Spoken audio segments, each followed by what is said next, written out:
तुमच्यावरती खोटी एफआयआर झाली व एफआयआर मध्ये तुमचं नाव आलं तर तुम्ही काय करणार?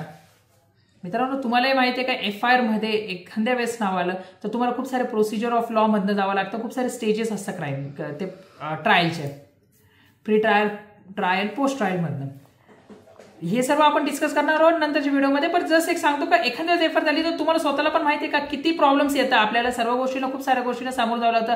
पण ती एफआयआर जर का खोटी असेल व तुम्हाला फसवण्याकरता एफआयआर केली गेली असेल तर तुम्ही काय करणार? तर त्यावेळेस मित्रांनो तुम्हाला दोन पर्याय असतात, ते आपण या व्हिडिओमधनं बघणार आहोत. नमस्कार, मी ॲडव्होकेट पवन सोमनाथ भगत, पोलीस कायदा तुमच्या हक्काची आवाज युट्यूब चॅनलमध्ये आपल्या सर्वांचं स्वागत करतो. मित्रांनो, जर एखाद्या वेळेस तुमच्यावरती खोटी एफआयआर झाली व त्या एफआयआरशी तुमचा काही संबंध नाही व जस्ट तुम्हाला टॉर्चर व हॅरेस करण्याकरता ती एफआयआर केली गेली असेल, अब्यूज प्रोसेस ऑफ लॉ म्हणून एफआयआर केली गेली असेल, तर मित्रांनो घाबरू नका. तुमच्याकडे याच्याकरता दोन पर्याय असतात.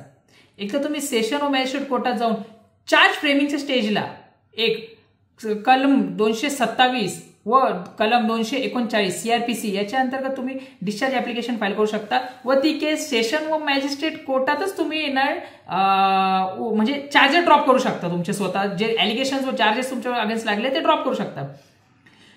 असं नसलं तर तुम्हाला 482 सीआरपीसी ह्या कलमाच्या अंतर्गत तुम्ही हायकोर्टकडे जाऊन, तुमच्या राज्यात जे पण हायकोर्ट असेल त्याच्याकडे जाऊन तुम्ही कॉशिंग ऑफ एफआयआर हे पिटिशन फाईल करू शकता. मित्रांनो, हे पिटिशन तेव्हाच फाईल होतं ज्यावेळेस एखादा ऑफेन्समधनं प्रायमा फेसी एव्हिडन्स नसेल, प्रायमा फेसी एखादा फॅक्ट डिस्क्लोज होत नसेल. मित्रांनो, सिव्हिल डिस्प्यूटचा नेचर असेल, कंपाऊंडेबल व नॉन कंपाऊंडेबल असेल, म्हणजे 498A मध्ये आपण बघतो का एफआयआर फाईल होऊन जाते मित्रांनो.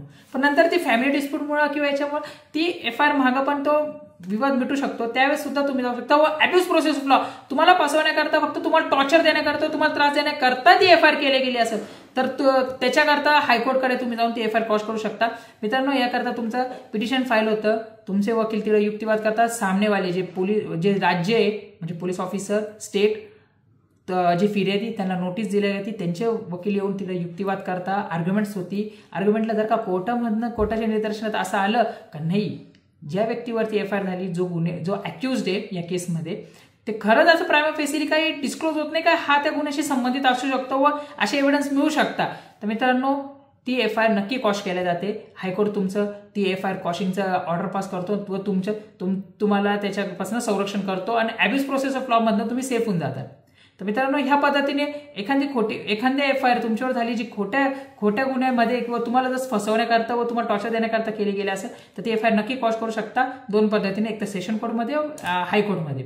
तर मित्रांनो, हे लक्षात ठेवा का एफआयआर झाली म्हणून घाबरू नका. जर तुम्ही सत्य आहात तर लॉ तुमचा नक्की साथ देईल आणि नक्की तुम्ही कायद्याची जागरूक राहा. आणि असे इंटरेस्टिंग व्हिडिओज करता चॅनलला लाईक, शेअर आणि सबस्क्राईब करा. धन्यवाद.